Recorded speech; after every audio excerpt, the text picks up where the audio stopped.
করে ফেলছে। কেন তুমি জানো না? ওই আজকে বাপের বাড়ি যাবে, তাই হয়তো। কি? বাপের বাড়ি যাবে? আর আমাকে বলার প্রয়োজনও মনে করলো না? কয়দিনের জন্য যাবে রে খোকা?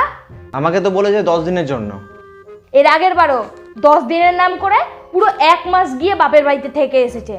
তার মানে এখন থেকে আমাকে বাড়ির সব কাজকর্ম করতে হবে? এখন থেকে আমি সংসারে আগুন লাগাতে পারবো না? না, বৌমায়ের যাওয়াটা আমাকে আটকাতেই হবে, সে যে করেই হোক না কেন। হ্যাঁ, আসছি আমি। তার মানে তুমি যাচ্ছ কোথায়? বাপের বাড়ি যাচ্ছি মা। আমাকে বলার প্রয়োজনটুকুটাও মনে করলে না, তাই না? কেন? আপনার ছেলে তো এক্ষুনি বললো আপনাকে। ও, আমি তো ভুলেই গেছি। আপনার তো আবার 10 জনের কাছ থেকে 10 রকম কথা না জিজ্ঞেস করলে হবে না, তাহলে তো আপনার পেটের ভাতটাই হজম হবে না। মুখ সামলে কথা বলবো আমার সাথে। শোনো, আজকে আমার পায়ে